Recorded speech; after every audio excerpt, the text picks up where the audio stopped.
A minha vida não foi uma das melhores desde criança, pois assistia quase todo dia os meus pais brigando. Muitas dessas brigas acabavam com a mamãe chamando a polícia e meu pai indo passar o final de semana preso. Fora os outros problemas, tinha que ver a minha progenitora fazendo uso de substâncias erradas para tentar fugir um pouco da realidade na qual vivia. Um casamento arranjado por causa de uma gravidez indesejada. Eles faziam questão de falar isso em todas as vezes que brigavam, apesar de algumas vezes ele falar que não queria ter tido filhos. O meu velho sempre chamou a minha atenção, não por ser um bosta ou um mau exemplo de pai de família. Era o seu comportamento estranho. Muitas vezes, quando a casa já está bem escura, ele acreditava que todos estavam dormindo. Então, chegava em casa com alguns volumes nos quais trazia em suas costas e levava para o sótão. Esta é a parte interessante. Eu passei a minha infância até a adolescência, logo antes de completar 18 anos e morar com meus tios, acreditando que meu pai fosse um psicopata. Você pode se perguntar, como é que uma criança pode ter essas coisas na cabeça, achando que o próprio criador é algo tão horrível? Bem, desde criança, sempre tive acesso à internet e gostava muito de assistir e ler conteúdo sobre assassinos em série. Aquilo me fascinava e deixava-me excitado para alguém tão jovem. De acordo com alguns perfis, o meu pai se enquadrava em alguns. Estes, um sujeito com indícios de problemas mentais graves, sofreu abusos dos próprios pais, o cheiro de podridão que vinha do sótão, e isso sempre foi ignorado por minha mãe, e além do mais, escondendo o rosto com aquilo e levando quase todas as semanas coisas para o sótão, as quais deixavam um odor terrível em nossa casa. Outros fatos merecem mais atenção sobre meu papai, estes que eram bens exóticos. Eu imagino que qualquer outra criança ficaria com medo se estivesse na minha pele naquela época. Por exemplo, o meu pai costumava colocar uma máscara de palhaço todas as noites nas quais aparecia com aquelas coisas dentro de casa. É isso que fechava a minha ideia de que ele era um assassino em série, criando o personagem ou usando aquela face assustadora para não ser identificado. Algumas vezes, o meu pai queria agredir minha mãe, usava aquela máscara deixando a minha progenitora ainda mais à beira da loucura. Citando mais uma vez, ele nunca me agrediu, nunca me tocou e nem fez nada comigo. Contudo, olhava para mim em seus olhos, talvez sentindo o mesmo que eu sentia, um vazio. O velho sempre notou que eu não tinha medo, apenas aceitava a situação na qual estava vivendo. Isso foi o que eu passei quando morava em minha velha casa. Estou quase terminando a faculdade de educação física e os meus tios falaram-me que o meu pai morreu de causas desconhecidas. Acho que faz mais ou menos 2 anos que mamãe faleceu.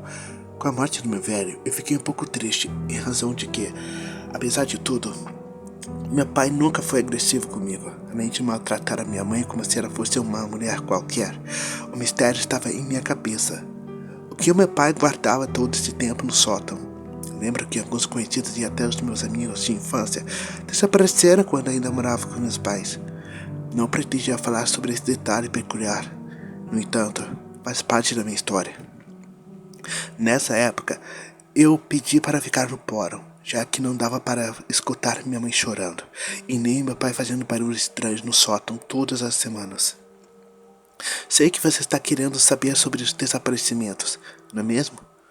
Bom, a primeira pessoa que lembro foi meu melhor amigo. Este tinha um comportamento estranho, um pouco afeminado. Meu pai não aprovava nossa amizade, achando que eu iria virar uma garotinha. Em poucos dias ele sumiu. A minha professora também desapareceu. Esta que pegava no meu pé por conta de meu ponto e reprovando-me em algumas matérias. A vizinha barulhenta, a senhora Yasmin, costumava escutar televisão alto e não me deixava dormir. Isso também foi motivo para eu desaparecer? A última pessoa, se eu não estiver enganado, que desapareceu foi a ex-namorada do meu pai. Esta que traiu ele. E sempre quando o velho estava agredindo minha mãe, tratava ela como se fosse a sua velha namorada, chamando a minha progenitora pelo nome de sua ex. Quando perguntava o que o meu pai achava dos desaparecimentos misteriosos, ele sorria e constantemente dizia que eram coisas bobas, que ninguém iria sentir falta deles. Eu apenas concordava. com um sorriso no rosto e olhando para o meu velho pai, com a mesma aparência abatida olhando para mim.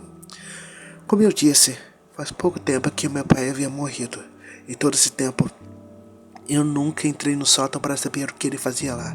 Cheguei até a minha velha casa e fui em direção ao sótão, quando estava trancado. Peguei as chaves e entrei. Deparei com um lugar bizarro. Estava cheio de corpos de animais, cachorros, veados e até filhotes de vacas. Eu reconheci todos os esqueletos. Tinha um velho computador daqueles antigos no local. Achava que o cheiro de podridão seriam de corpos de vítimas do meu possível pai serial killer. Mas não. O computador não tinha segredo para abrir. Encontrei vários arquivos os quais envolviam necrofilia e zoofilia. Meu pai gravava vídeos nos quais compartilhava na internet, violando aqueles corpos que levava para o sótão. Esse era o segredo do velhote. É um pouco frustrante. Eu achava que conseguiria me identificar com meu pai de alguma forma. Porém, aquela figura cheia de mistérios não passava de um tarado com gostos bizarros. Não pretendia ficar na minha casa por muito tempo quando cheguei aqui. A minha intenção era matar a curiosidade e a nostalgia do lugar. Apesar da minha infância perturbadora, decidi voltar onde dormia, no porão. Bateu uma melancolia forte quando cheguei lá. A minha cama estava no mesmo local, o travesseiro e outro de pelúcia. O guarda-roupa e revistas de mulheres nuas, entre outras coisas de um adolescente com minha idade na época. Quando eu pisei no chão, senti aquela terra fofa e observei em cada lugar no qual enterrei as pessoas que matei. O meu melhor amigo no canto à direita, a minha professora próxima da minha cama, minha vizinha, a garotinha da casa um pouco mais distante, enterrado embaixo do tapete, o qual eu fazia os deveres de escola. Eu dormia todos os dias olhando para aquelas covas rasas, sentindo-me especial e poderoso. Pensando melhor, acho que ficarei em minha velha casa, e também acredito que vários outros corpos deixaram meu quarto mais aconchegante, como já foi em minha infância.